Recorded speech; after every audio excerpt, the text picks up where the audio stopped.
Hello there, fellow kids, and welcome to the ZLB podcast. For I think what are we, episode 70 something or else today? I don't even know. It's been a long couple of weeks. Personally, I'm still getting over the fact that someone tweeted out that they were doing some content on the elderly and wanted to speak to people over the age of 25. That really hit me in the feels. But I decided this week that I wasn't going to get an AI to write the intro, but I did talk to an AI today and realized that the AI doesn't know what ZLB stands for. And when I asked them, they said that it's a zero lower bound, which apparently is when the interest rate goes to zero. I don't think that's happening anytime soon. I asked them again, what does ZLB mean if it's not that? And they said it's an abbreviation for the term zombie-like burnout, which refers to being tired, unmotivated, and unproductive due to the ongoing pandemic and changes it brought to our daily lives. Holy shit. That's very, very, very real and kind of a downer. So I then asked it to give me some jokes, the AI that is, and we got some fucking rippers here, so get your pen and paper out. Why did the tomato turn red? Because it saw a salad dressing. Why did the banana go to the doctor? Because it wasn't peeling well. How do you organize a space party? You plan it. Planet? Yeah. What do you call a bear with no teeth? A gummy bear. And why did the chicken cross the playground to get to the other slide?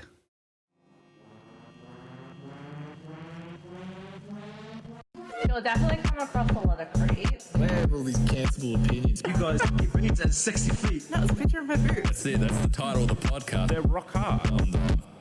That's great advice. Welcome on in, Shelby.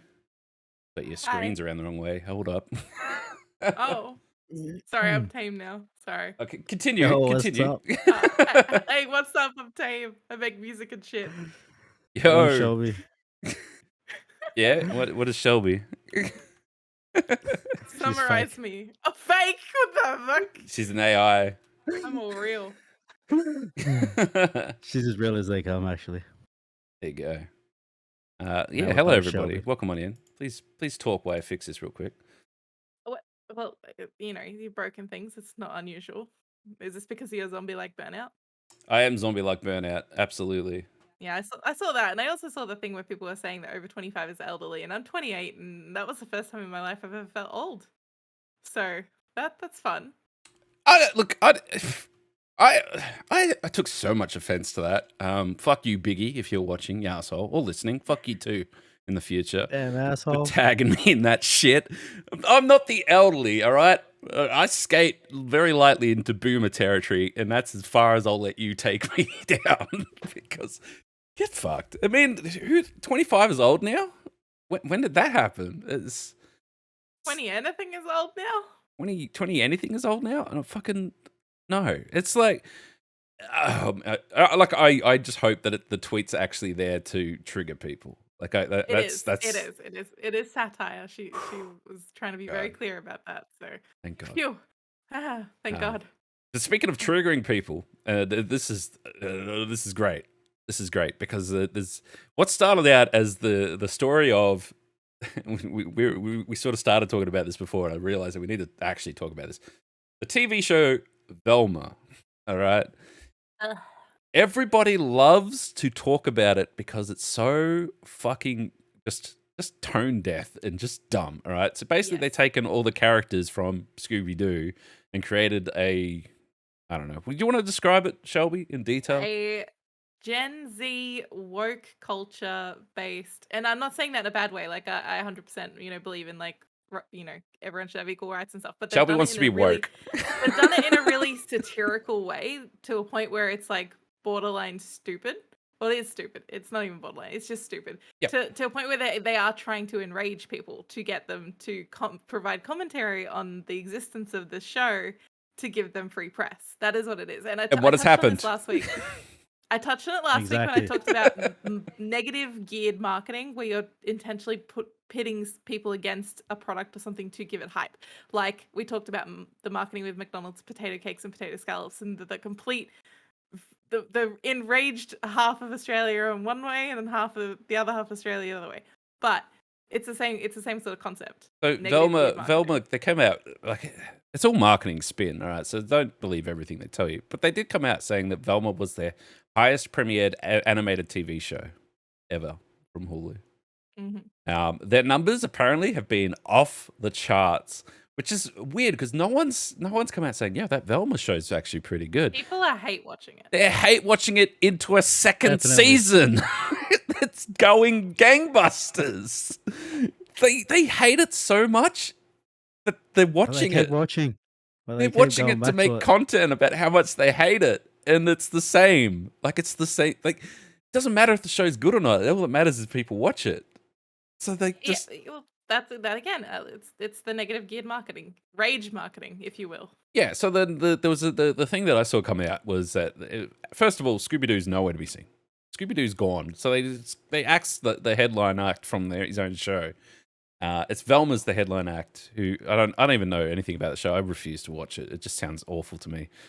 But the clip that I saw was that Shaggy's still in there, less getting high and more of just a student, I guess, dating a food critic who is a brown-skinned and very similar to Scooby-Doo, which everyone went, holy shit, they turned Scooby-Doo into a female Girl, in a food critic that's now dating Shaggy. The creators of the show said, no, we didn't do that at all. But They it did. definitely looks like I thought they did. No, they did. It's again, this is them doing the rage marketing thing. 100%, because you know what I saw? I saw 1,000 YouTube videos saying how they did it, all right? So even though they said they didn't, they got 1,000 YouTube videos of people watching the show just try and prove them wrong. And it might be the biggest, like, steaming dump they've taken on someone, and then people have thanked them for it. Because it's like, and we could spin off into a few things here, but like, I want to use an example of like the Halo TV show, right? It's not good. It's not a good Halo TV show. I'd say if it wasn't called Halo and it was just a standalone sci-fi show, which, fuck, if you could deep dive into why that makes sense, that is the way it is. But it would be fine. But the fact that it's Halo, it's got nothing to do with fucking Halo. It's like the loosest connection to Halo, and everyone's like, well, this is shit. But they're not watching it. Like, they probably won't get another season. Velma's doing much bigger numbers than Halo, which is wild because it's fucking Velma. Oh man, it's crazy.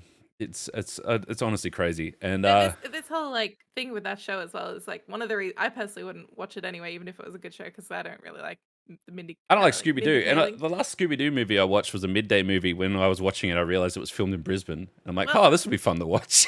Yeah, well, that was a classic. But I wanted to cycle back to like a few months earlier in the podcast. We were talking about that the Scooby-Doo web series that was created by a bunch of people. Yeah. And not an official thing. And I was talking about how it's like, oh man, it's trying to be Riverdale, and like Riverdale shit anyway, and like it's making Scooby-Doo all dark and like serious and like, teen drama. I would 100% watch that 20 times over right now than bother watching the cartoon. So check out that web series. Well, 'cause I think this it'll is be a my lot more high point, though. quality. So this is the question, because the reason why the people keep doing content on it, because it keeps growing. This thing just keeps growing into some kind of shenanigans, and I don't understand why. My question is, did they make the show knowing it was hot garbage, or did they make the show thinking it was good and the reception is like, you're so out of touch? Because the voice of Velma has come out saying that the show's a masterpiece, we're just not ready for it yet. And that read between the lines, have basically said that we're not ready for, So the they're saying it's like the ahead of our wokeness. times. Yeah. It's too woke. It's not, and she's a dumb bitch, but I don't like her at all. She actually is like, I don't want people to think I'm just hating on her for no reason. She's like admitted on talk shows about sexually harassing her male coworkers. I don't like her. Anyway, so the whole thing with her and like her saying it's a masterpiece and things like that, it's not. And I think it's a bit of column A and column B where it's simultaneously really really bad, but also like they've done that intentionally Okay. as well. All right. So then, this is what I mean by we could keep going on this. And one last thing I want to say, obviously Scooby-Doo, Velma, everything all falls under the Warner Brothers umbrella. These are the same people who are quite comfortably putting this trash out in there. They're also the same people that just straight up deleted Batgirl, the movie, because they said it wasn't good enough.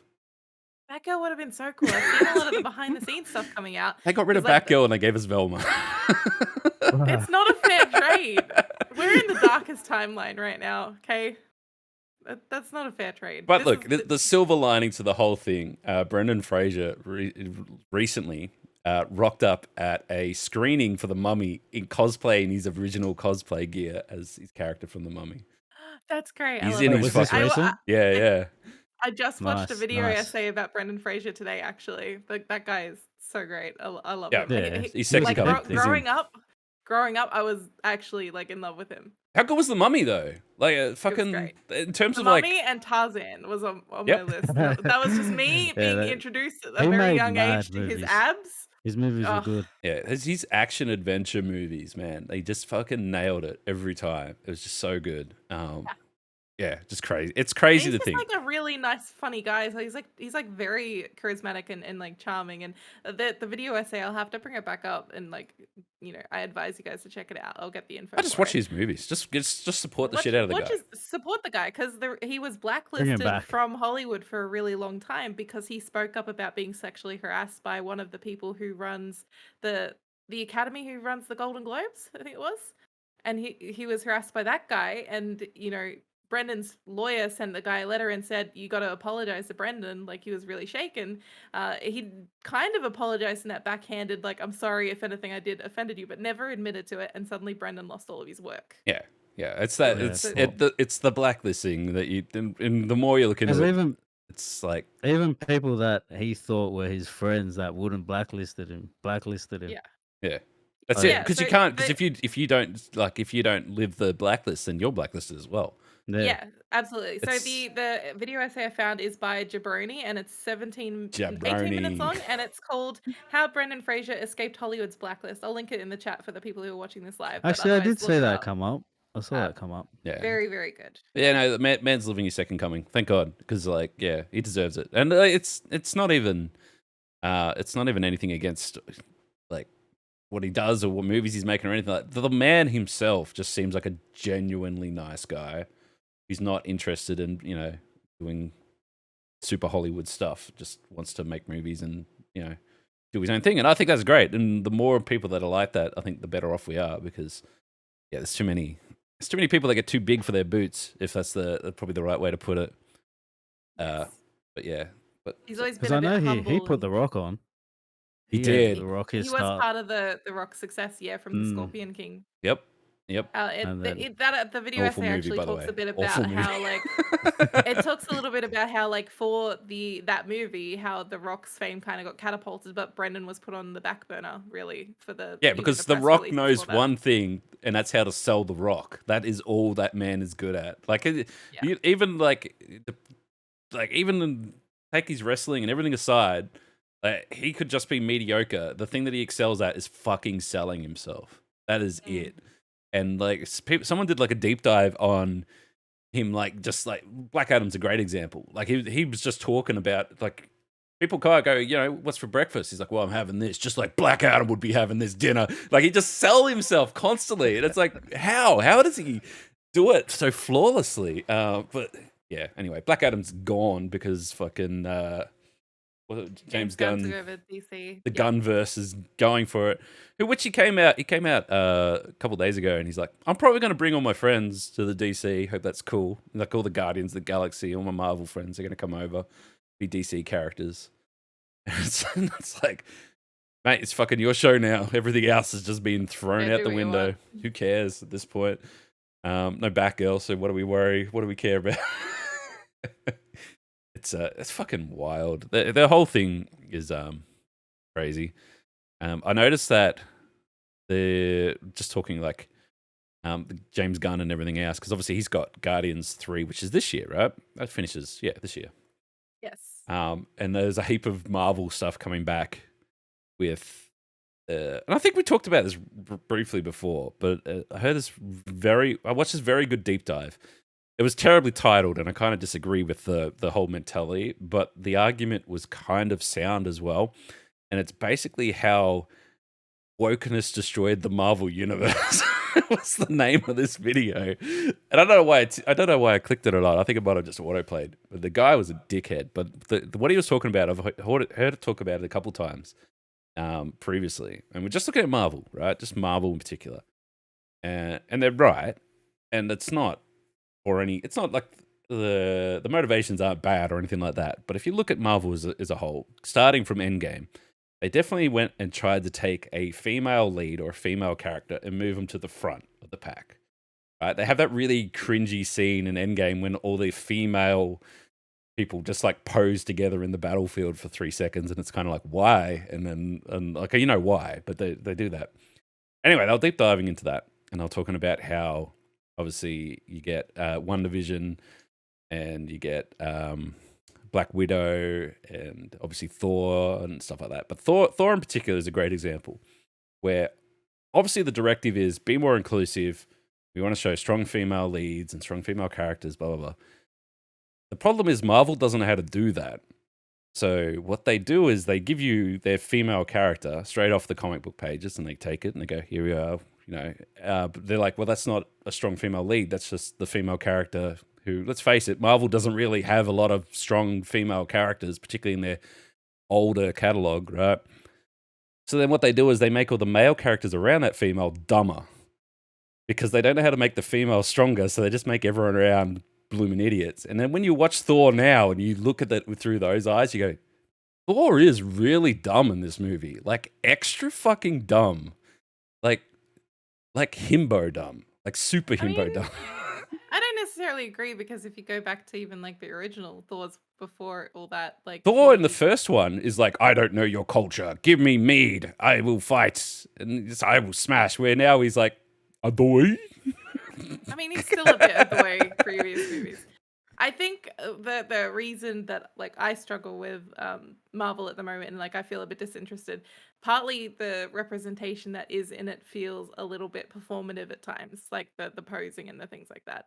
But it's because and they don't. they kind of don't necessarily treat, as much as they're trying to put female characters on the pedestal. For me personally, as a woman, it doesn't feel like they're trying to make them a part of the story and just make them a hero without having to make a big show of it. But Like, that's the point, is they don't know how to write it properly. Like, it's not written right. Like, you don't have a strong female lead driving a story. It stands out. Like, you can see what they're trying to do. They're pigeonholing, and they're going, okay, well, we need this female at the front of this shot, and she needs to do this, and she needs to build it. And it's like, well, hang on. If you did this right, we wouldn't even notice. We'll just go, that character, male, female, or otherwise, is the hero because there's all this heroic stuff, and like you'd actually like it, and it's a good. and I just think, like in general, though, as the Marvel thing has kind of gone on, and I've talked about Marvel fatigue before. I think I've just gotten to this point with Marvel, and especially the writing as of like the last. It's the writing movies. though. It's the lazy writing, and Yeah, like let me finish it. Yeah. I'm talking about women. I'm a woman, and then ba. I know. I'm just pointing out that what you're saying is supporting the argument. You're not really. Yeah, no, I'm just saying, like the writing has been poor. The writing encompasses so much, and like, and it's not even just about the women. It's like the whole stories lately have just been a bit not as great as they used to be. And I think as well, part of the thing of that is oversaturation. There's just way too much Marvel to keep Yes, up on. and they've talked about Way oversaturation. too many characters. And they said they're Yeah. going to bring it back. Like, they're going to bring it down and go for quality over quantity going forward, which is all fine. But so the other example they used was Daredevil. Now, if you've seen Daredevil, the original Netflix show, man is been through some shit. Like, he is a down horse who fucking, is always kicking on his last legs, beaten half to death. Like, it takes you to the end of the first season before he even gets a superhero suit. The man just puts a fucking scarf around his face and starts beating people up, and he can't see him. And it's amazing. Enter She-Hulk. Man is a dumbass who fucking shows up and is like basically flirting the entire time when really he could kick the shit out of everyone. And like he plays this whole character of, you know, like they make him look like he's dumb. He's not. He's pretty hot though. That's Yeah, but he's literally inserted as arm candy. And when he was like, he's meant to be the like he'll go out there and he'll fight him by himself and keep it a secret because he's the one that takes the hits while everyone else is getting protected. Where he's like basically sitting back and watching shit unfold in She-Hulk because he's not the main character.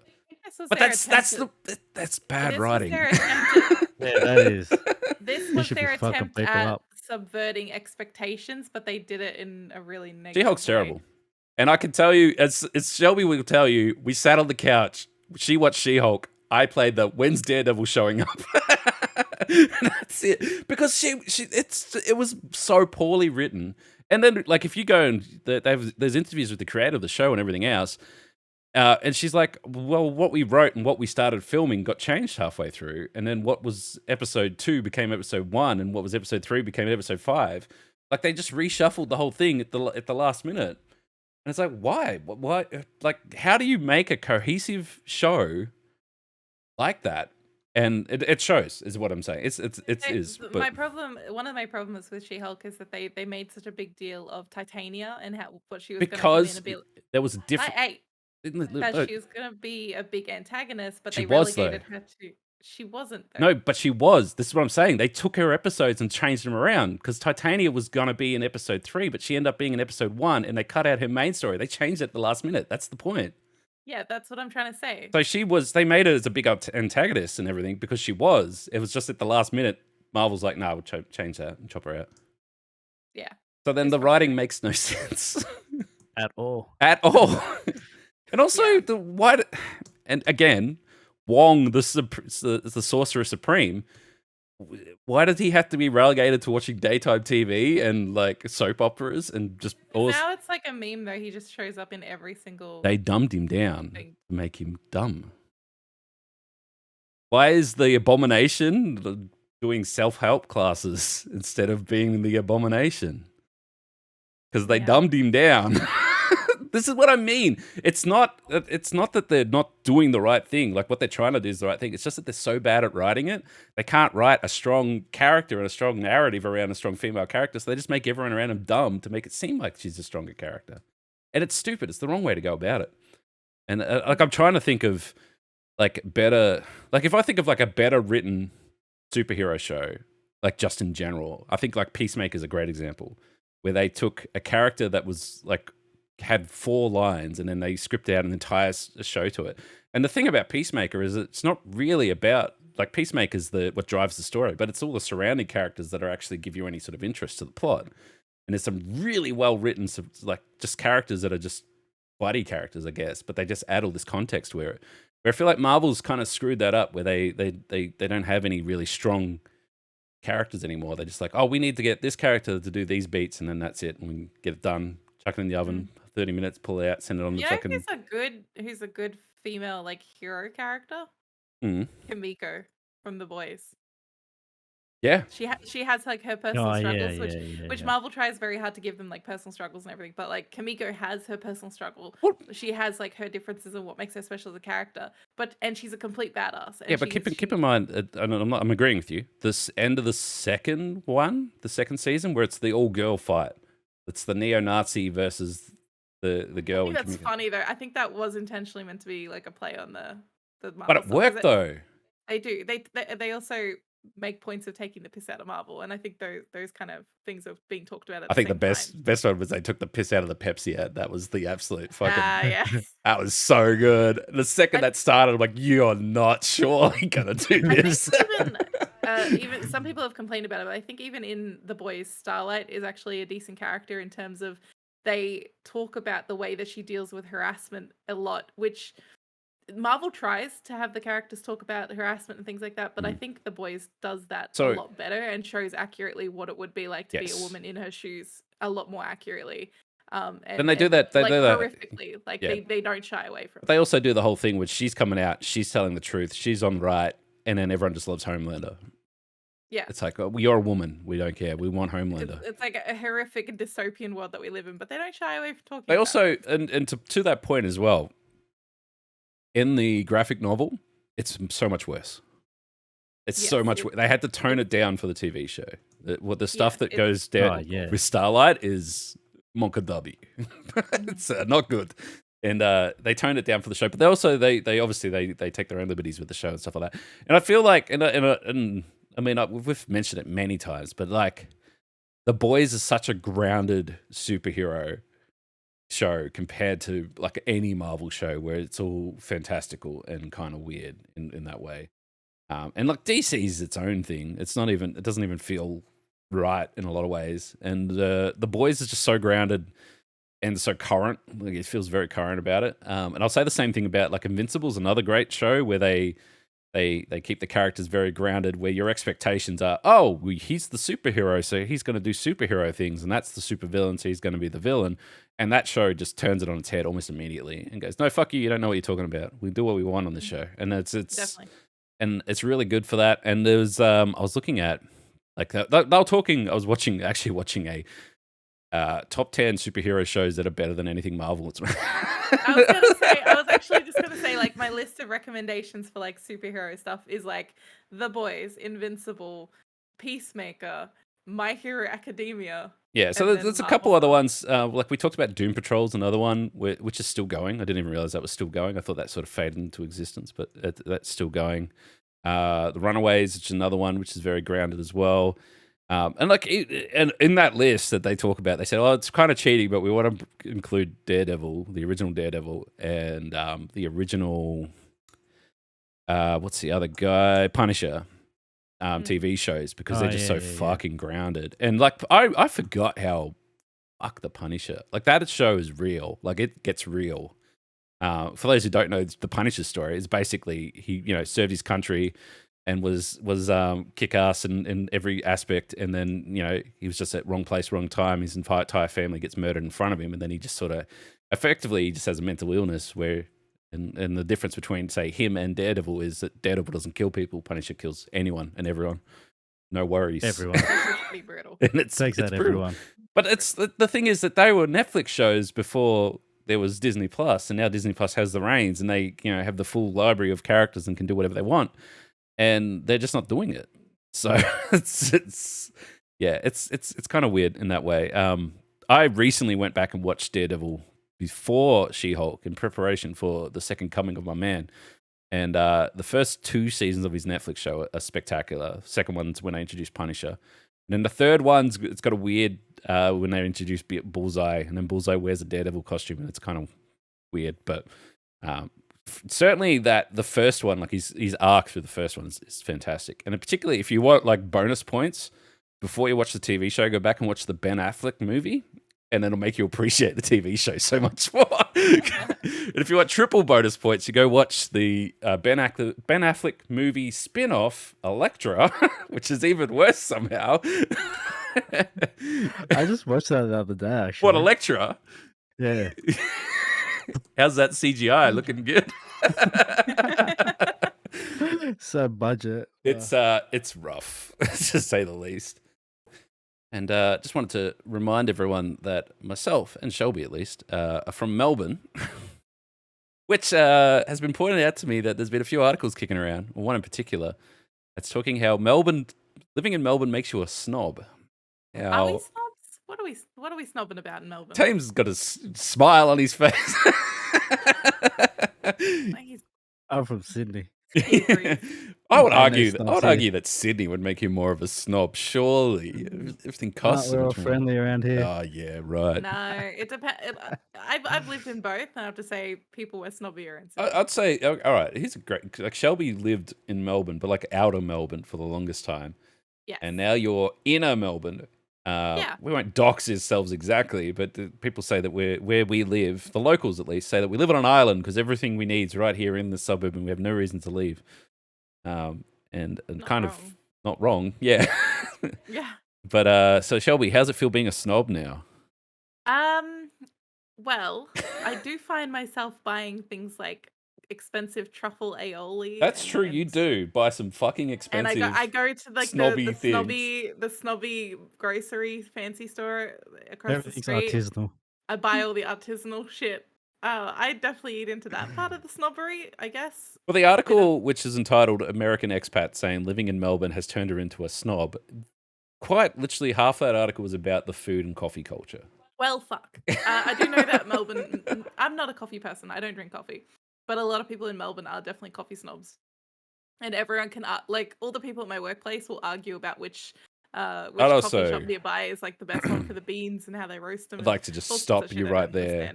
Go As ahead. someone who drinks Melbourne breakfast tea. I am a tea snob. I was getting to it. Oh my god. I drink a lot of tea from T2, which is actually in. Do they have a Collingwood. Sydney breakfast in T2? Or is They it do only have Melbourne? They do have a Sydney Oh, one. do They they? have a lot of different teas from different areas, but the Melbourne one is actually like their bestseller.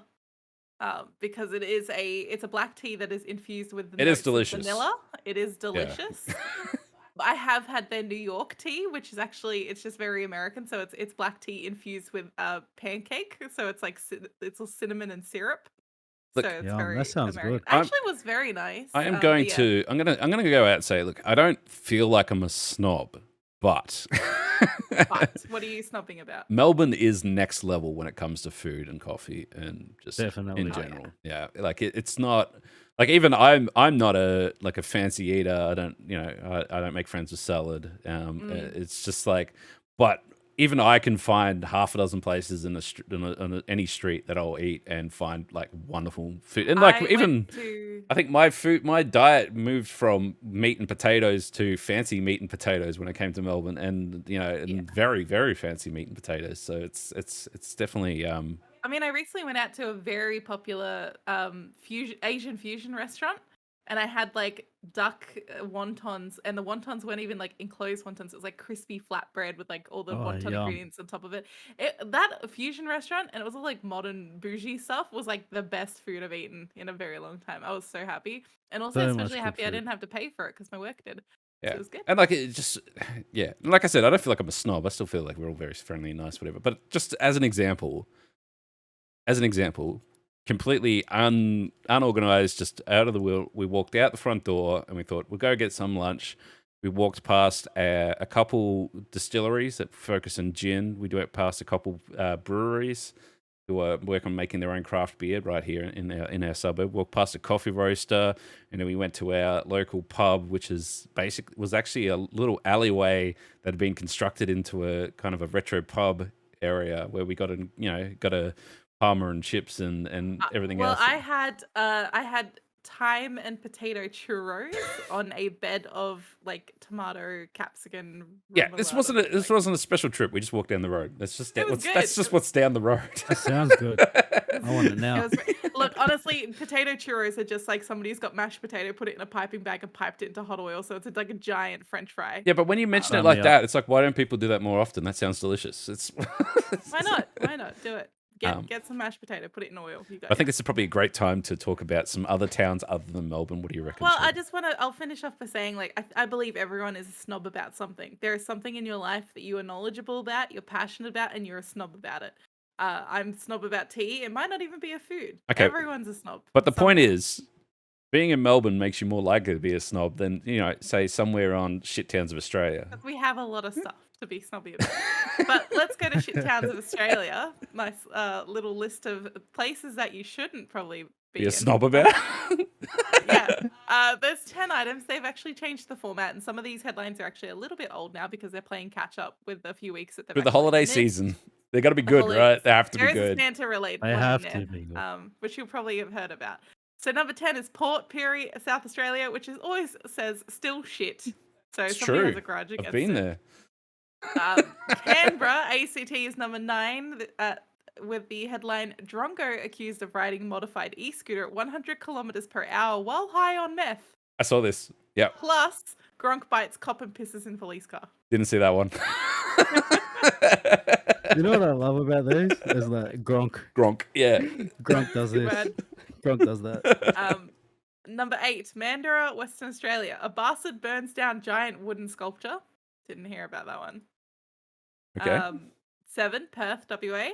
Drivers flee as a maniac smashes cars with metal pole. Club Saw that bans one. red shoes to deter the Eshays, which And we it's- talked about. I told you about the red shoes last week. You did. You gotta watch Um, out for them people with red It's shoes. red shoes, man. I did see the video footage of that man. He was just running in traffic, smashing people's cars with He was a having a metal day. pole. Yeah, he He was. was Oh having yeah, a I saw day. that actually. Plus, I saw the footage of him leaving court and being harassed by reporters, and like he's just a terrible person. 100%, something's wrong with He was him. having a bad day that day too. That's Woke it. up Yeah. on the wrong side of the bed. Um, Yeah. So number 6 is Darwin. Naked teen breaks into sex shop. That's it. That's all it tells us. Wow, we came prepared. He was prepared.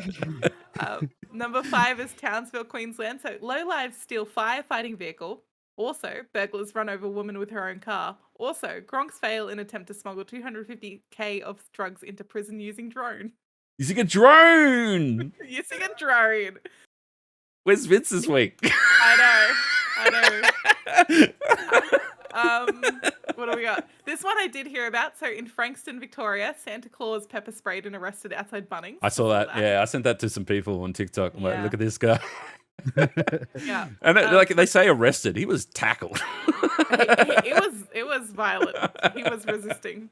Number 3, Nullarbor, South Australia. So dickheads destroy 30,000-year-old rock art, which is depressing. Yep. Um, Not surprising though. Not surprised that it's so high on the list. 2 is Wyong, New South Wales. Psycho charged after allegedly shooting at random motorists with a nail gun. So Holy Oh, cow. yeah. I want to get him, and I He want to get the was- guy who was beating people's car with a metal bat and just like make them fight each other. Celebrity He was deathmatch. driving. I think they were on their way home from somewhere. There was like he was in the back, but he was shooting people from the car, and he got an old guy in the head, and I think he No got another way. guy in the arm. I'm bringing it up now. One man, 52, was heading north on the M1 near Urumba on Monday afternoon when he felt something hit his head, causing him to lose control of his car briefly. He turned and saw a passenger leaning out of a passing truck firing shots from a nail gun at his SUV, causing his passenger side window to shatter. So yeah, he did get shot in the head, which is awful, poor guy. The truck was found in a commuter car park about 10 minutes later by police. A 19-year-old man was arrested and pepper sprayed and chased and then arrested. Was there a reason, or is he just having a day? Oh, it's just Being an idiot. He was Just charged being with an 7 idiot. counts, including armed with intent to commit an indictable offence, assault occasioning actual bodily harm in company, and being subject to an outstanding warrant. So he already had a warrant. The fuck. That's it. Yeah, that's awful. Right. Was that number Hmm. 1? Is there more shit No, towns? That's the there's shit number 1. oh, that wasn't even number one. Toowoomba, Queensland, which I don't agree with this one being higher than that, but Karen pours a bucket of boiling hot liquid dog shit over a stranger's car because she's parked in front of her house, and a Gronk charged after allegedly taking a bong to court. Oh, the second one's fine. I don't see what's wrong with that. Wait, did you? What was it? That was in Toowoomba. I don't know when that was though, but I Right. mean, I've heard about Toowoomba. That sounds about right. Right. Was that number 1? That was number 1, which I think is more mild than number 2. Definitely. So there's- I don't agree with the order. There's 2. The reason why I would say that there's 2 more things that I saw on the news that should go on that list, but I don't know what town they were in, but they definitely should get up there. The one where I think it was in New South Wales somewhere where the boat ramp was blocked, like someone parked their car blocking one of the boat car parks. So some guy cracked the shits, got his tow rope. I was like, I think it was he was in a boat park, like car yeah, it was a park, car where they parked in park the their boat boats. park. Yeah. So then they just got the tow rope, put it around his front axle, and just dragged his fucking car out of the car park and down the road. Yeah, And- I think we'll probably hear about that in the next one. But not only that, though, like, there was a TV news were doing like an interview, and they were like interviewing people, and the people were like, yeah, it's kind of like this all the time. Okay, And then the other one, which is like still kind of unraveling, I guess, is the sovereign citizen who refused to get arrested and then got arrested. yeah, everyone was like, Because this they person, weren't driving, they were traveling. Traveling, yeah. But they were like, Whatever that this means. person has been watching too many videos of people in America getting arrested. I mean, it Because wasn't even that though. Like once they got them out, what they pulled them over for originally wasn't even the case because they were wanted for so many crimes anyway. Yeah, So but they were the people kept also saying like you don't have jurisdiction here. I'm like that is it. That is a member of the Australian Federal Police Force, and you're in Australia. I think no, there's but jurisdiction. there is, and this is where they believe that they're sovereign citizens, like they're part of their own thing. Yeah. So the laws don't apply; they're in part of their own country, which is a thing you can do in Australia. There are sovereign states in Australia. There is one. I think there's There's a guy main who was one in like Obama. South Australia. I can't remember, but that has like their own currency and everything. It's Yeah. wild. Anyway, but the thing is that you were driving a car on a road and pulled over by the police. You can't just be like, "Yo, man, I don't believe you. You can't do shit." Blah blah blah. Try and arrest me. You can't. I'm sovereign citizen. Blah blah blah. And then I think the traveling line is a fucking pisser. Now I wasn't driving. I was traveling. I just want to quickly call out how the police officer managed to shatter the window there very Easily. easily. That was a borderline impressive. I don't Have know you if seen the that's- clip though? Like He was angry. I have seen. he the was clip. Like, done, and he was like, like honestly, he had more patience than I would have. Yeah, he just grabs the window, jerks it back, it shatters, and like gets his car. She's like winding the window up on him for a solid like 3-4 minutes while his hands in that gap, and he's like, "Don't do that. I have to arrest you now. You're under arrest." And she's like, Yeah. "You can't arrest me. You're not you got to talk to me properly and stuff like that." And like he's like just straight up just going, "You're arrested already. Get out of the car. Don't do that. Don't do that." And I'm like, I would have fucking tased her by now. I would have bloody pistol whipped her. I don't know. Fucking So the car that they were attitude. driving as well, the car was unregistered, and she was refusing to provide a driver's license and failing 'Cause to she didn't do a have breath one. She didn't test as have well. one. Yeah. Um, She was traveling. She she wasn't was- driving. That's why she goes with that. I she reckon. was wanted on 2 outstanding arrest warrants for domestic violence related offences. So not a nice. She was person. also just a bitch. Like, honestly, it's like I mean, I get it, and like I have had interactions with law enforcement, and where I just gone, mate, you're cooked, and it's fine. Like I know my rights, and they know their rights, and everything else. But this was a case of this guy was just saying the bit, like he wasn't even giving any attitude. He was just trying to do his job, and she was giving him 1,000 times attitude, and Yeah. like. The moment where you see it just crack in his mind when he just grabs that glass and shatters it in an instant, it's like, yep, he's done. It's over. He's had enough. Get out of the car. It's so, but that'll be shit towns of Australia for sure. Because that is impressive. And again, TikTok, you watch that clip, the next thing you know, you get 50 sovereign state clips on your TikTok and you go, holy shit, there's a lot of this going on. Yeah. It's fucking wild. Oh man, which actually there is a topic here that I didn't put in there because I wasn't finished it, but I think we should talk about it anyway, which is TikTok. And this is a great example. I watch a lot of TikTok. I've actually been dabbling in streaming on TikTok at the moment. It's a horrible experience, but it's a thing. But TikTok as a media and discoverability and stuff like that, it's kind of a must to dabble in. But put that all to one side. I want to talk about the worst things on TikTok. And when I say the worst things, there is like I guess like a common thing that you see on TikTok and you go, that's stupid and I hate it and I don't like it. And it's not so much a sovereign state thing, it's more of an American thing, but it's the people that are like amendment checks, like I think they call it or something like that, when they like walk into a government building and then like ask for people to give them their badge number. And if they don't give them their badge number, then they don't understand the amendment and they just be massive Karens about it. And it's like awful. And I see it a lot on TikTok and I fucking hate it. Like I click the not interested, whatever. Because then there's a lot of them that like will walk into a post office and start filming people. And people are like, you can't film here. And it's like, I know my rights. I can film. This is a government building. I pay your wages, blah, blah, blah. And just start like making a scene for no other reason than to film it when people tell them that they don't like it. And the cops come in, and then they tell the cops that they can't do anything about it, and then they close down the post office. Is the only way to get them out of there, and it's just like, what the fuck is this? I mean, Why I've do people do this? I mean, the big thing there is like I've mentioned a few times. I hate all these TikToks where people are filming other people without consent for their own I like, hate that. entertainment, and like where we've talked about people approaching random homeless people and doing so-called favors for them, but recording it the whole time so that they can then just post it. On Poverty porn. Poverty porn. Yeah, that's what we've talked. Which is that what they call awful. Yeah, it's an awful name as well. Because people are obsessed with viewing these videos of like good deeds done to like people who are There's in poverty. there's only one guy that I see. I don't follow him, but I just see him on my line all the time. Yeah. Where I give him the pass on that, and I'm sure you've seen him. He's like the Uber Eats driver, well, bike rider. He's like always just biking from one to but, and every now and then, like if he's like pulled up at a Macca's or whatever, and he's picking up an order, and there's a homeless guy up front, he'll be like, "Yo, what do you want? I'll get you someone in there." Kind of thing, and like he'll get it. But it's the guy who pulls. In one video, he's like, "Look at my new Maserati," and then the next one, he's like, "We gave 500 cheeseburgers away to the homeless." It's like, Or the ones I hate, especially right now. There's these ones I hate right now, is where they're like asking people in the streets, like help them with something or do something for them, or like, "Can you give me money for the bus?" And then like, and then they turn around and give a fuck. So a homeless person will be like, "Okay, mate, here's $1 so you can go and get on the bus and go home."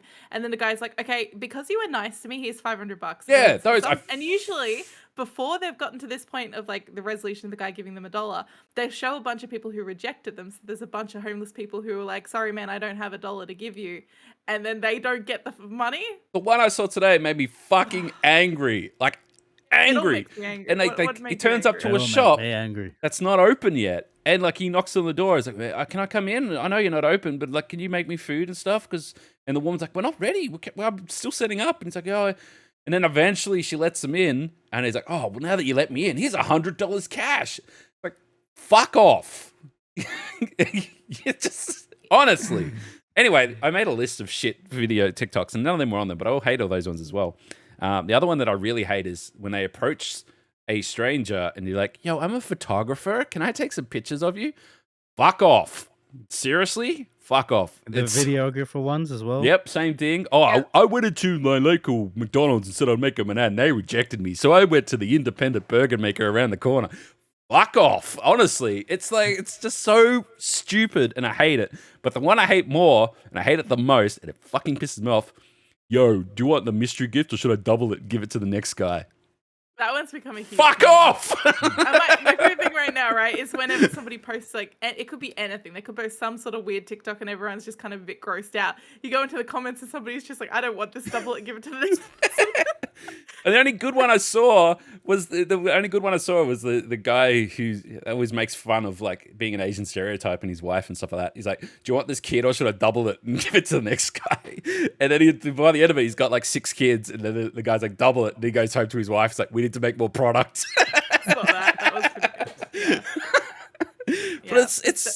But I hate the fact that it's like I get it, it's a trend or whatever. And there was a great one where I forget what his name is, but he's a TikToker as well, and he's like goes to a mall, and then someone like it starts in that way where it's like, "Oh, you want to double it, give it," and then he comes up like, "Did you talk to him?" It's like, and she's like, "Oh, I did," and it's like, "That's it. All the influencers are coming for us," and then it's like they like zoom out and everyone around him. It's like, "Double it or give it to the next guy," and it's like, "What are you listening to?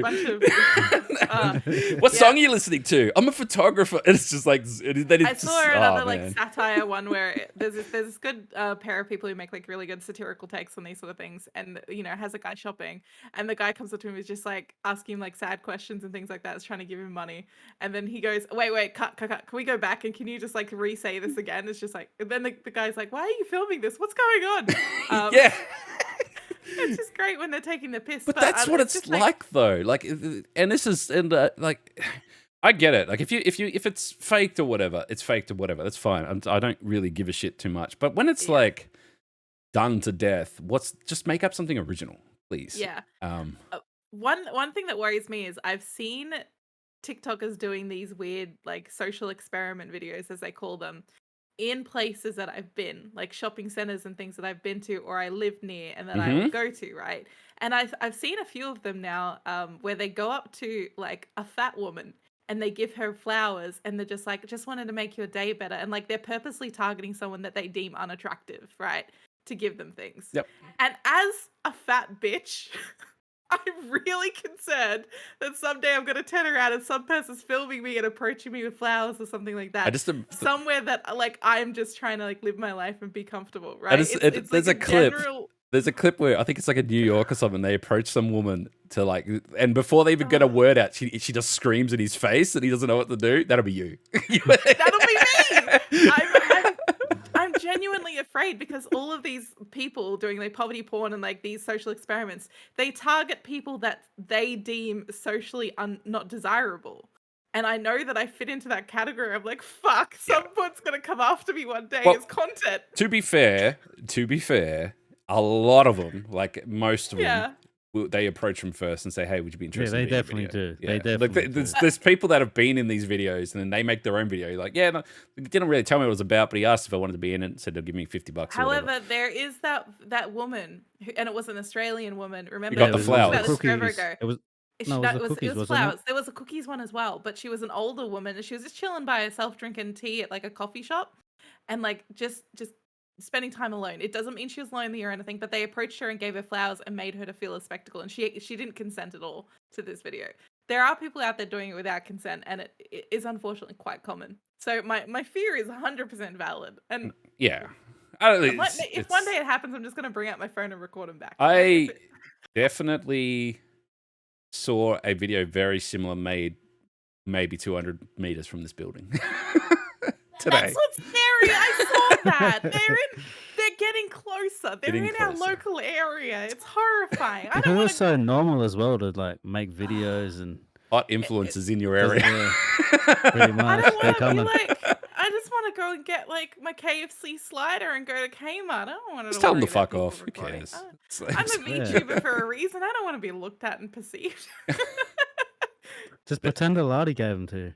Yeah. Just make up a lie. I would tell them absolute. I'll tell them absolute lies. You know, Be a fool troll. if they came up to me and they're like, "Yo, you know, you look sad today. Here's $100." But $100 ain't gonna cut it. I got 7 starving children. My legs are numb. Like, and then they'll catch me later walking out with a new PC. Got to get that 4090, baby. Let's go.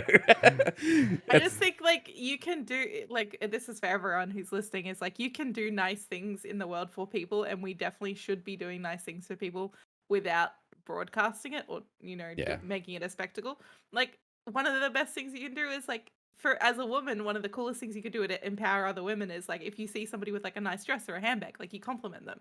People have complimented me when I go out dressed up. They did it yesterday when I went to the shops. And Shelby tells me immediately, 7 people complimented me today. 3 people complimented me today. It's because it actually hypes me up so much. Do you know how many people complimented me today? No one. I told you look like that guy from the Space Jam who gets called in to play basketball. He's got the hat back. I'm not even dignifying that with an answer. It's awful. There's a fantastic TikTok thing that I have seen lately, which tickles me greatly, and it's the guy who's screaming at the camera. He's like, "Stop being an influencer. We need electricians." And then it hard cuts to an electrician. He's like, "I got this light globe. Think it's pretty neat. I'll do a little unboxing for you." It's so good. Especially the ones like mimicking makeup influencers. So Yeah. you know when I don't know if you would know, but when makeup influencers have like a product, they'll bring it up and they'll put it in front of their open hand to like try and get the camera to focus on it. I saw So that they're exact doing that video. with their electrician product. And he's like, "I don't know if you can see this properly." And he's like holding it up to the camera. So good. Oh, that's gold. Yeah, it's good. It's good. Yeah, there's some good stuff on TikTok still. Yeah, there is some great things. This obviously when there's a trend, there's a trend, and like I'm all about a great trend or whatever. But some things when it's just dumb shit, it's just like I wish like anything that involves like the general public and like people like walking around the street with a weird microphone onto a weird product or whatever, asking dumb questions. Not interested. Just fuck off. Leave people alone. It's bad enough. Just leave them alone. But my favorite trend at the moment is what's it called? The skinny nosed dog. Can I do it for you? That one. Yes, the borzoi dog. I think they're called. Yeah, They're basically greyhounds but extra fluffy. Yeah. The meme's evolving and I love it because I've seen it so much, and then I saw now that people have cottoned on to the troopers out of Star Wars Episode 1 have got long noses. So now they're showing clips from Star Wars with the soundbite over it with the droids going around with the long noses. And I'm like, this is great. I fucking love this. And then we went and saw Puss in Boots yesterday. And the wolf who And the plays wolf. death has a really long nose. Yeah, so when I saw it in the movie, the sound came to my head, and then as soon as I looked at TikTok later that day, someone's put the sound to that pitch scene already. I'm like, yes! Look, it's absolutely infectious, and it's incredible how those sounds stick in my brain, because we were walking down the street yesterday and we walked past a greyhound, and I like awkwardly step in front of Eladi and like get in the way because I was like focusing on this dog so much because I had the TikTok sound playing in my brain while I looked at a greyhound. It was a problem. It's great.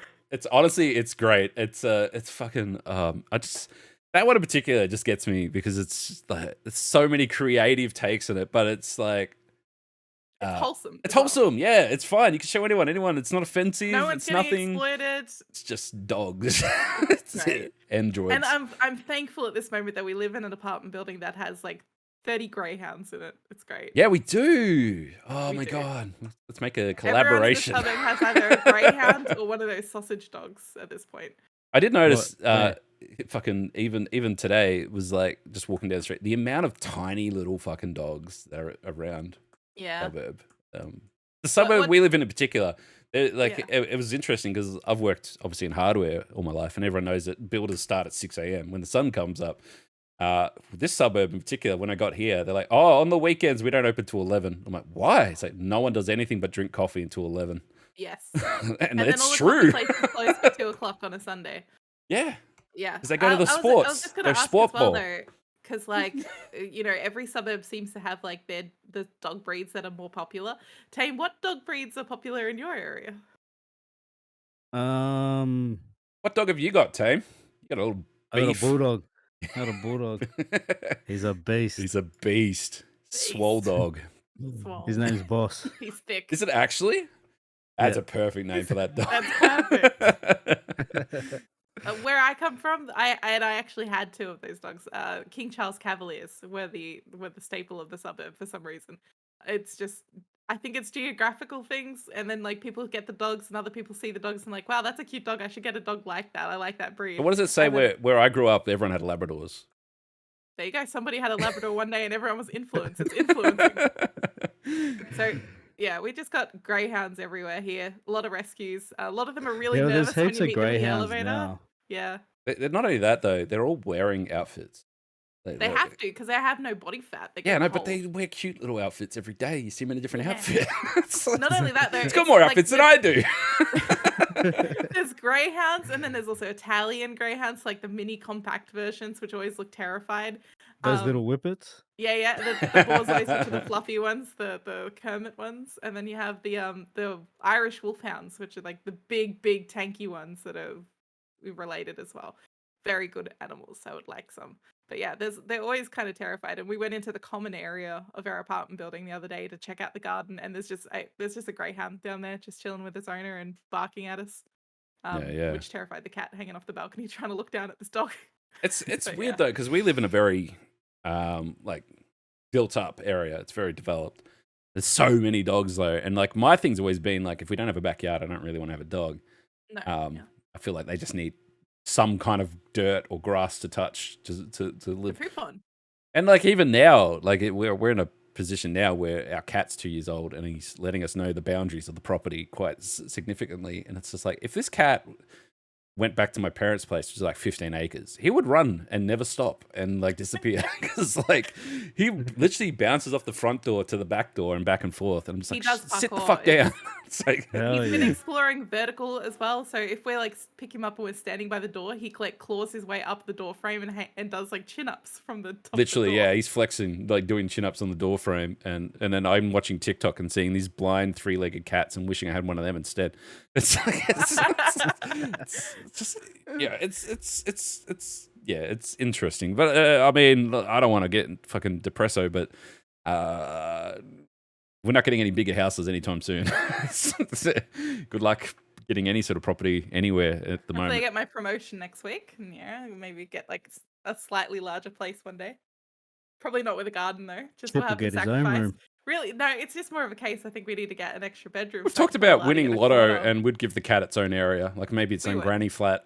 We'll just see each other for dinner, and then he can go back out to his house. We'll Hire build him a like a cleaner. walkway between some windows. That's the dream, isn't it? Win the lotto. That's the dream. Win the lotto. That's the only way. That's the only way to break out. But I do want to talk about something that's very appropriate, and that is Puss in Boots, a movie that came out last year, and I looked at it. I think everyone looked at it and said, "Puss in Boots." No, thank you. No, that was it, because I had no intention to watch it. I know there's been one other Puss in Boots movie that was a spin-off There was from Shrek. I want to say in 2011 there was the original Puss in Boots spin-off. Anyway, there was a few people came out and said, "Wow, the animation is quite good," and they showed representation, particularly in showing like fear and stuff, and just direction stuff. And they said, "Oh, there's really good stuff in this movie." And a few people were like, "Wow, this actually looks pretty good. We might go see it." And then one by one, some people have seen it, and then they go, "That was fucking good." It was good. And then the word came back to me again, and they're like, "Yo, you should see it. It's really good." And I'm like, "Okay, well, too many people have said this is really good for it to not be really good. So let's go see it." Going in with high expectations because everyone has sold it so high. It is really good, like really, really good. Like artistry. It's definitely not a Shrek spin-off as it was originally done. It has its own story, its own lore. The animation and direction is on point. They do a lot of techniques and changing in terms of the way that they make the movie, similar to like Spider-Verse does, and where they have that attention to detail, to even like frame rate changes and aspect ratio changes to give you different moods and feel. This is next level shit they're doing for Puss in Boots, which is, it's still, when I say it, I don't believe the words coming out of my mouth because it's Puss in Boots. And look, we won't spoil the whole movie because it is actually quite a good story. There's a lot of references to a lot of fairy tales and stuff like that. It's all very similar to sort of how Shrek does it, I guess. It's a bit more. It's actually probably better at doing it. Like they give a lot of supporting act roles. Like just an example, like they got Goldilocks and the Three Bears that play a main part in the role as well, and they do a really good way of like retelling that character and doing that.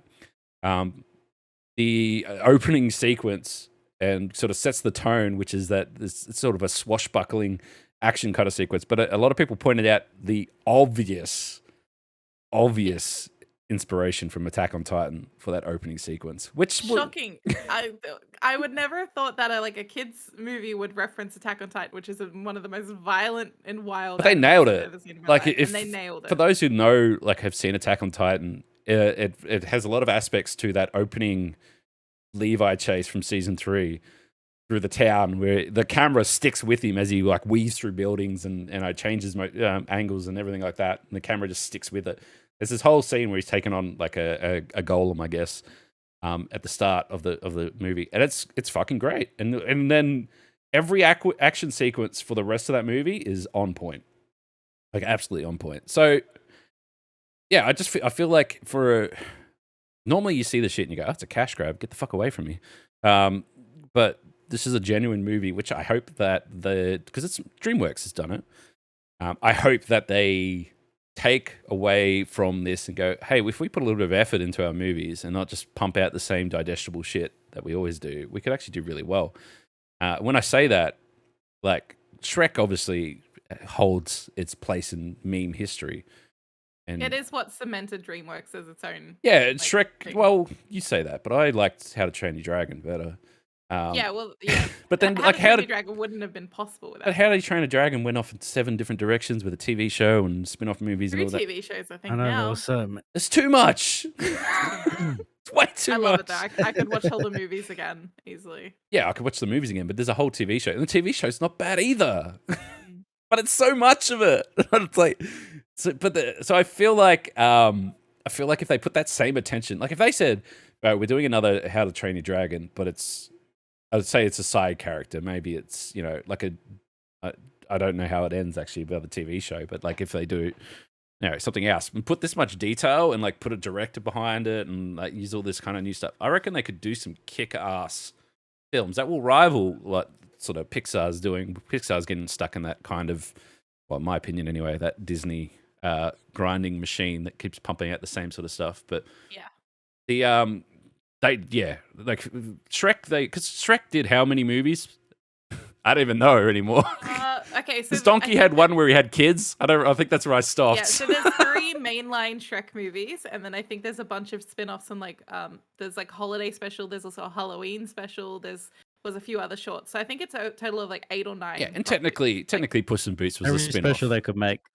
Yeah, and this is what I thought when I said there's another Puss in Boots movie. I thought, oh, here we go. This is fucking Shrek 7.2. It's like I'm not interested. But then when people started saying it's its own movie, it's quite good. I'm like, all right, and I went and saw it, and I'm like, this is actually good, and it needs better marketing. Honestly, the everything that they've done, I've seen nothing of it. Everything I saw was either word of mouth from fantastic people that come into my chat on Twitch and say, hey, this movie is really good actually, or Twitter pointing out like certain scenes and stuff like that, going, hey, this is actually really fucking good. You should see this.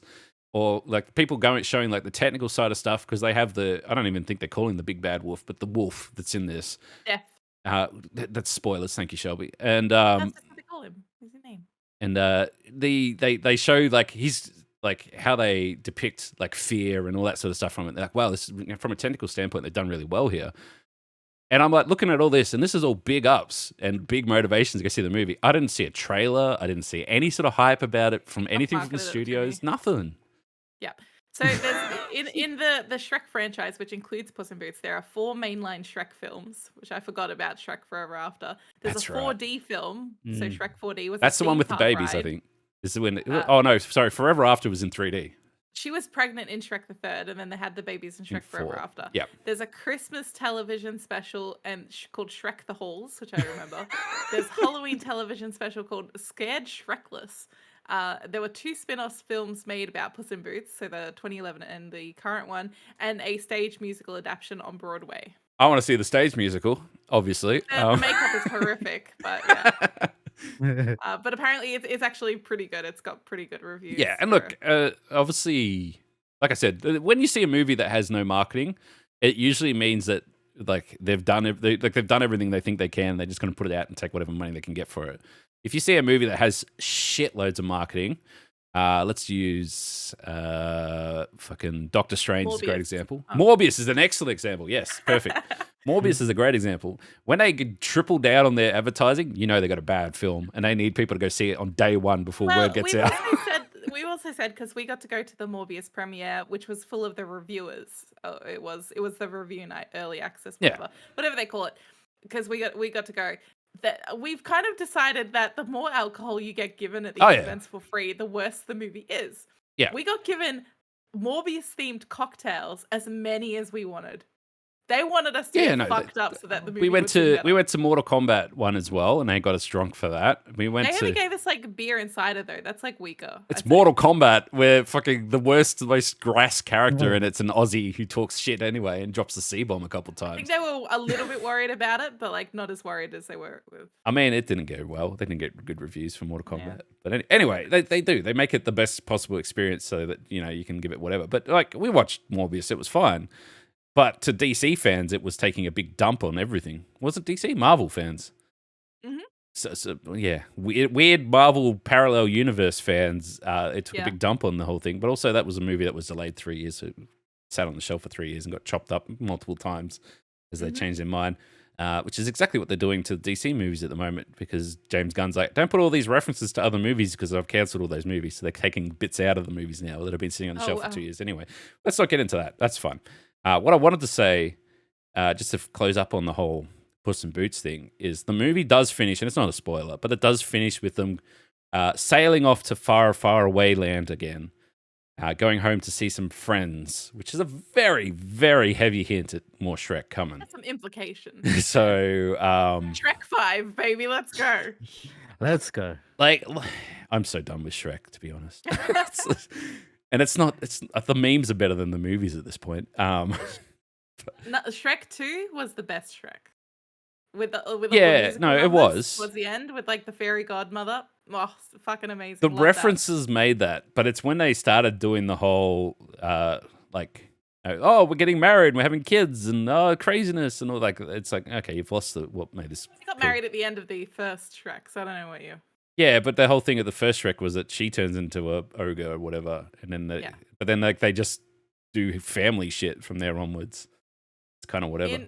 Anyway, the last one, if they do, Rumpelstiltskin steals like the Shrek's, like makes it so Shrek and Fiona never met or whatever. yeah, it's I think if they go back to Shrek, I hope that they give us new characters. I hope Shrek becomes the Luke Skywalker of the new. Like he just shows up, gives us a couple one-liners, and then disappears into. Because we're done with Shrek. He's done. You know, he's done. But also, it's a golden opportunity. They bring Shrek back to mainstream, then we're gonna get Shrek skins for Fortnite and Oh god, Shrek memes on TikTok. Shrek filters. They'll have Shrek do a TikTok dance like they did with They already did it though. The whole thing where Shrek becomes the giant that dances over the horizon when they're filming in TikTok. But just bring that back. It's fine. In Disney's Encanto, they had Louisa, when she's doing her musical number, do a dance that could easily be replicated for a TikTok. It was very TikTok, so that people would then repeat that dance, making it a TikTok dance to make marketing happen automatically. But also, it didn't work. The dance didn't really take off as much. No, but it did work though. It did work, because where did you learn about Encanto? I learned about it through on TikTok. Disney Plus. First. TikTok, come on. And partly TikTok. Yeah, that's right. Encanto's got a great thing, because while they were in production, like working on Encanto, that's when they got told that cinemas are closing and you're not going to be putting this in the cinema. This is going straight to Disney Plus. Good luck with that, is basically what they got told. It did really well though. Because of all that shit they did to make it TikTok friendly. Encanto is probably one of my favorite Disney films of all time at this point. I didn't like it as much. Honestly though, I haven't watched anything Pixar that has made me feel like emotional since WALL-E. Have you watched Turning Red? Didn't like it. Oh, I liked it. I can see why it's good, but it's also the same shit. Like honestly, like in terms of like those what's the Inside Out? Is that the one with the emotions? Yes. Yeah, that's heavy. That killed me. Yeah. That when the old mate dies. No! But then like their new one's Elemental, which is coming from Pixar, and it looks okay, but yeah. I didn't even watch the new Toy Story. Yeah, I haven't watched. I haven't watched it either. And, like Toy Story is a huge part. I think I've watched the original Toy Story since that one came out. Still haven't watched the newest one. Like I don't know. It's I guess I've been in such a like neck deep in like great anime and stuff lately, and great animated shows that aren't Disney. Yes. God, we're just repeating ourselves. We're just talking about how everything but Disney's good. Look, I think we could honestly say like. I was going to say we're not the target audiences for Disney movies, but we actually are, because they pander to Disney adults as much as they do to the Disney kids. Yeah, absolutely. Disney's whole thing is everybody, family, every single person buys a ticket. Everyone buys a ticket. That's how they make the most money. It's not just over 18s or whatever. It's everyone. It's I don't know. I feel like it's the Disney machine. Like they've been told that they need to tick this many boxes and needs to go. But then, like, because I go back to, I think about WALL-E, I think about Up, I think about like the every single Pixar movie that came out was a fucking banger, and then we got Lightyear. That was pretty good, but like, it was so mid for Pixar though. Yeah, it was so. Look, I want them to make me cry again. I want them to make me feel feelings in my cold, dead heart. So yeah, and like I've been watching. I want to feel again.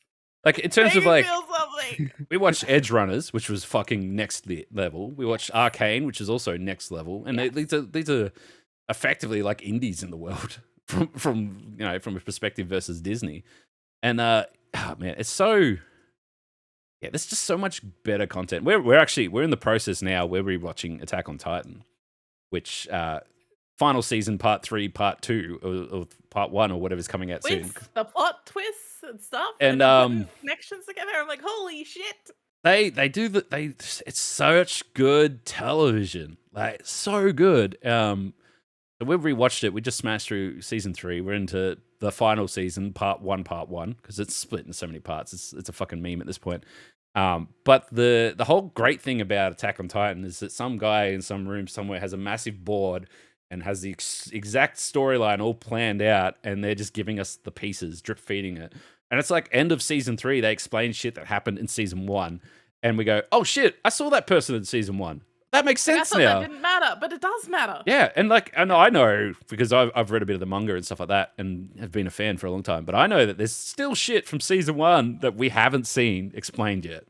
And Shelby's gonna get her fucking mind blown when we get to that. She's gonna go, "What the fuck? What Yeah. the?" Because I know, It's because good. when I saw it the first time when it first aired, and I just saw Reddit lose its mind. Reddit in particular goes, "What the fuck?" And then people start putting the pieces together. Go, "Yeah, they're right. Look at that." Fantastic. I always say, sorry, I've actually gone back on some of the old Reddit posts from like when they first aired to see what people originally thought about certain things, yeah. and it's wild. It's so wild. It's so wild, particularly when they do like predictions and stuff like that. It's so wild. Anyway, but the thing that I've always stood by, particularly watching Attack on Titan, is Attack on Titan is what The Walking Dead should have been. Like the way that they play like their character relationships versus like a greater evil and all that sort of politics and stuff. They do it so well, and then you watch The Walking Dead, which starts out so strong, and then just fucking just drip feeds you shit for the longest time, and it's like you sit there in most of Walking Dead waiting for the next thing to happen, which you should be doing. Where like it's not a real spoiler or anything, but like Attack on Titan does this amazing thing where they get to the end of the 3rd season, and then the start of the 4th season they just flip perspective. So basically, they're versing it's good versus evil, and then the start of season 4. You're shown the perspective from evil, but they all think they're good. And then what you thought was good is evil, and you're now on the evil side. And then you're just sitting there going, what is going on? But at the same time, they do such a good job. You start rooting for the enemies. And you're like, hang on, no, these are the bad guys that we are following now. These are the bad guys. You got to keep telling yourself that. And then the good guys show up, and they do some fucking bad shit. It's like, fuck, whose side am I on? And They try to make some sympathetic villains and like make I you have question everything. never seen a show that's done that so well. Where you've gone, I don't know whose side I'm on now. And they flip it on the dime. It's like you would have watched the end of season 3, gone, I fucking love this show. I love so and so. He's the best. And then you get to season 4, it's like, I don't like him anymore. What the fuck? It's like, it's so good. I think a lot of people will go, it's not English, but it's dubbed. But you can watch it dubbed, obviously. But they go, it's anime and it's animated, so it's not a real show. I'm gonna go watch fucking something else instead. Where I just feel like a lot of people need to just let that barrier go down, because there's some great TV on there, and stop watching She-Hulk instead. Because that's there's you got to expand your circle. There's a lot of good stuff out there. Yeah, so it's like it's the same thing with Edge Runners. Edge Runners is like crazy, and it's the same thing with Arcane's a great example where people go, I hate League of Legends. It's like, yeah, but the show is good. The show is And the very soundtrack good. is a banger. It's a fucking... Oh my god, the soundtrack. And it's like there's very few shows where I will get like perfect example, right? I'll get to the end of Arcane. Like I watched Arcane pretty fucking quick. Like I wasn't even gonna wait for Shelby. I'm just going. I was in it. I was going. I got to the end of it and I started it again. I watched it back to back, straight up, one after another. I'm just like, oh, that was so good. I'll just go. Oh, I'll take that. I'll have seconds, please. Thank you. And it was really good. And like, there's a lot of things that show does where there's enough references for fans, but they don't spend all the time winking at the camera and saying, hey, you're a fan, look at this cool shit. They spend a lot of the time explaining this character and their motives and playing out the story, which is the right thing to do. But the great thing outside of all this, and the other thing we need to acknowledge as well, and I'm mindful that we're running out of time here, is The Last of Us aired last week. I don't know, Tame, have you watched The Last of Us yet? Oh yeah, that's so It's good, right? It's so good.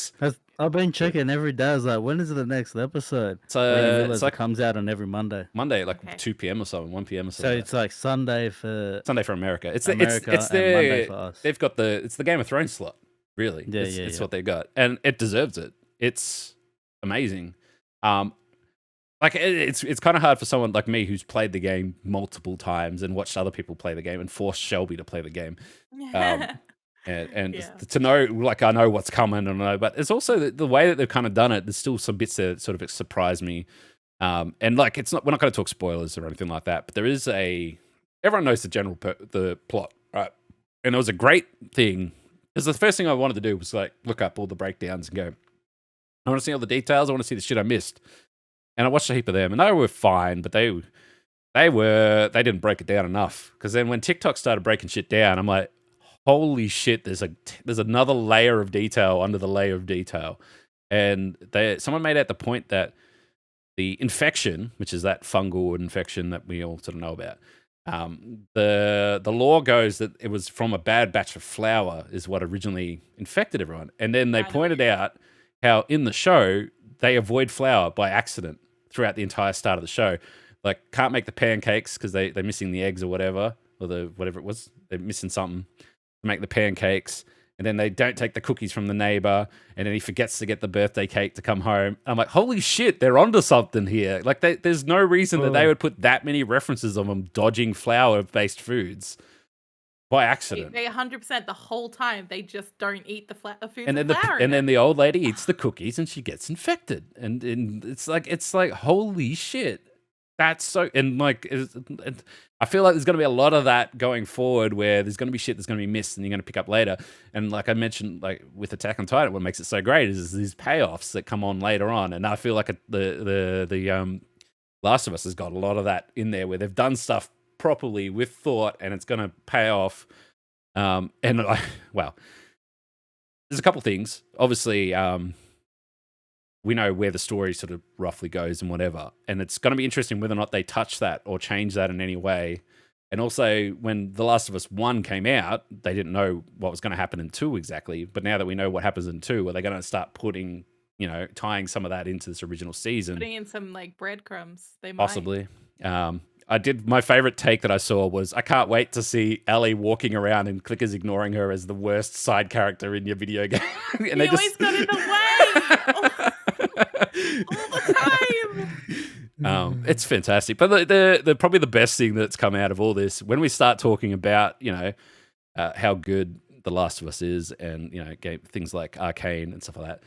And we've mentioned it once, but we'll give it another dig. There's this whole argument that's come out now where people are like, why is Halo so bad when all these other shows are so good? Like, I love Halo. Why is the Halo TV show bad when these are good?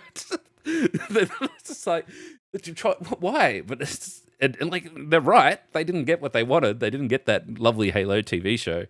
And yeah, The Last of Us is pretty nuts. And I think from early reviews, and like, I don't necessarily agree with this, but from early reviews, it was the highest rated episode of TV in a very long time, which brought the overall score for the show to be the highest rated TV show ever, sitting above Breaking Bad. Nice. So that's obviously Breaking Bad scores like 9.6 or 9.7 out of 10, because there's a few episodes in there that bring it down a little bit, where there's only one episode of The Last of Us so far, so that's why it's sitting so high. But if they keep their trajectory, it's gonna sit up there pretty fucking high. And like, I'm a big fan of Breaking Bad. I think it's fucking it's a wild ride. So if it can maintain that, then I'm cool with that. Only thing I'm not cool with is waiting a week to week. That is, Yeah, that hurts. Same. it's the worst. It's means the I gotta keep my binge worst. subscription. What is it? That's how they make it, keep the subscription. Yeah, 100%. It's like what, They 8 give you weeks, 2 8 weeks for episodes. free. Drip feed you. It's gonna be rough. Yeah. Yeah, I don't know. It's just give us all the episodes, man. I'd watched them already by now. Yeah, same. I'd do one big movie. Yeah, it'd be so good. Fuck. But it's anyway, it's good. If you haven't checked out the Last of Us TV show, it is fantastic. They've done it's very very true to that, and it does that cool thing that I always love when you watch like these shows and stuff like that, where you look at it and go, I believe that. Like, I believe this is like, that's obviously they've made this dystopian world and whatever else, but you just look at it and you can believe that this is all real, that they've gone out and filmed this somewhere that's horribly infected or whatever, because they've done such a good job with their world building. It's just kind of insane. Mm-hmm. And obviously, yeah, the heartbreak in that first scene, that first sort of heartbreak that you hit from the game, it's in there tenfold, and everyone's just like, fucking hell. There was a great clip where it's like normal people watching The Last of Us, and then it cuts to gamers watching The Last of Us, and they've already got the tissues out, they're ready. It's like, the tears are coming. We know what's happening. But yeah, it's fucking good. If you haven't watched it, watch The Last of Us. And if you haven't watched Arcane as well, watch Arcane. It's good as well. If you got Netflix, Yeah. in between waiting for new episodes for The Last of Us. You should definitely get cracking onto that. Before we wrap up, though, there was one other thing I just wanted to quickly bring up. To end on a little bit of a lighter note here, because we've had a bit of doom and gloom. There was something I spotted on Twitter today, which I've shared around as well. We've talked about the esports of XL sheet writing in the past in Ooh, terms yeah. of weird and wonderful competitions that we didn't know existed, but definitely does. If you're wondering, that is the XL esports is shown on ESPN, so you can always tune in and watch that whenever they have that on if you like your Excel sheets sped run. Today's competition, if you like, was the Iowa husband calling competition. Oh, it's great. Yeah. It's I love it. it's essentially old ladies getting up there and doing their best to call their husband. You gotta Like- yell and get their Oi, attention. Roy, Yep, get back yeah. here! You know we're gonna be late, Roy. And then they just compete to see who's got the best One yelling. of them was basically You know yodeling. what the time is, Roy? Poor Roy. Poor Roy. It's See the second one in the clip that went viral. She's yodeling. no, that's how she. Can you imagine? That's Yeah, how there's she. one lady just singing. That's how she Yeah. calls her husband. They're at home and she's just like, come to bed. Oh no no no no! Like I don't call for you. I just throw the cat at you. Yeah, it's true. But just in that same vein, I did look up a few other sports, big air quotes there, and I'm just going to run through these very quickly without much explanation. We've got mobile phone throwing, the sport, Mhm. pretty self-explanatory. The toilet paper wedding dress contest. It's wedding Yeah. dresses made out of toilet paper. Hobby horse racing. That is the horse head on a stick, the toy.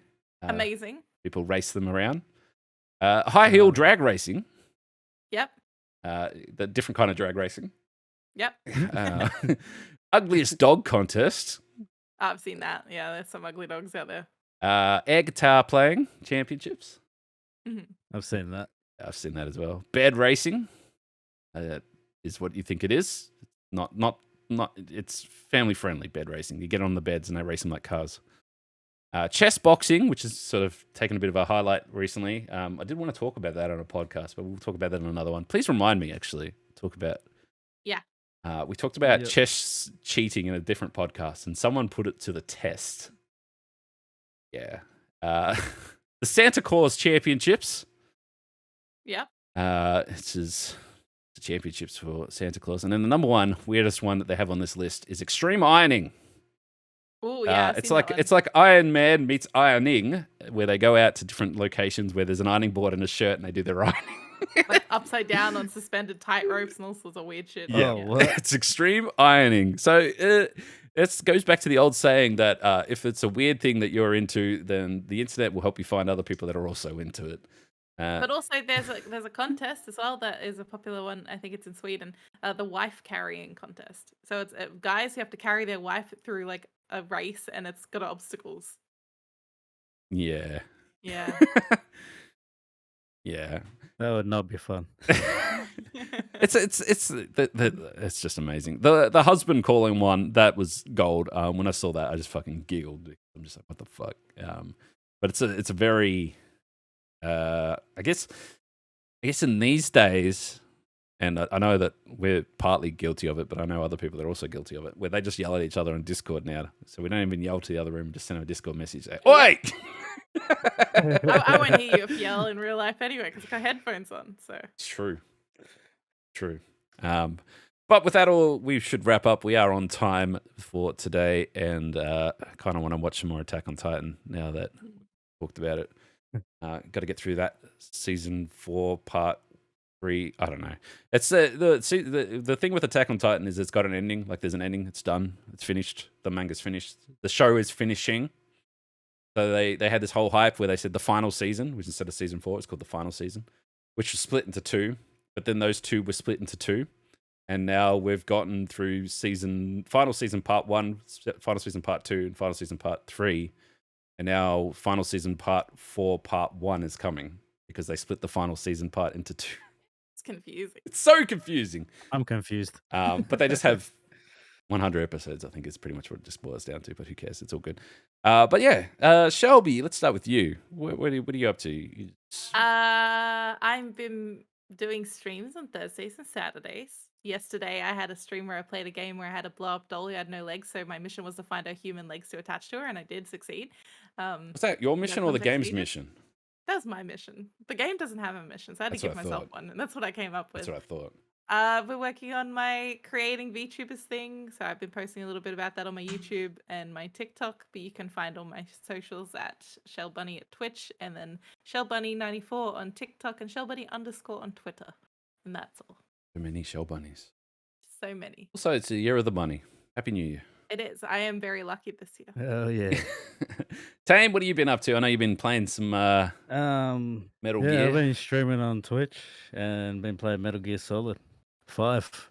Fucking no. Sneaking around like a sneaky snake. What are you playing? Are you playing 5. all in order? Or 5. Okay. No, just 5. I'm playing I 5. like Snake I Eater. played I remember like the very first one Yeah. when Yeah, it came out. that one's good. I Years remember and I years remember ago. playing that and going, hey, that's a really fun game. And then when the PlayStation Mini comes out, it had that on there.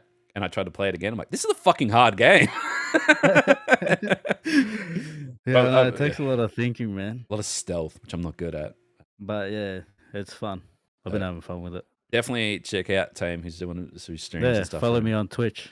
We'll chuck Come with some some fun. links everywhere, as we always do. And yeah, I'm streaming a lot of Assassin's Creed still.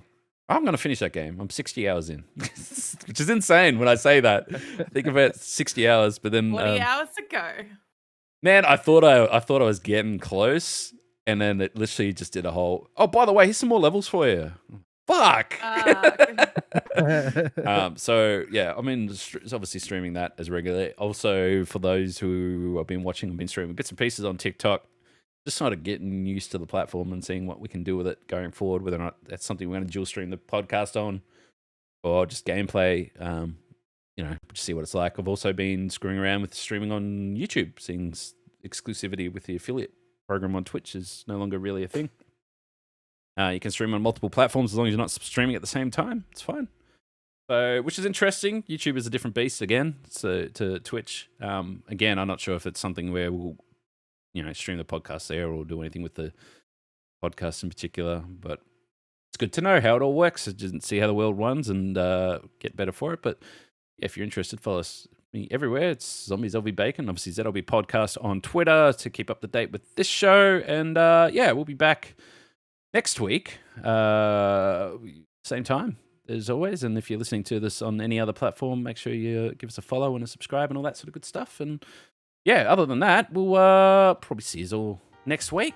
Thanks for hanging out. Bye. Laters. Bye, everybody. See ya. Don't watch Marvel. Watch other stuff that's better.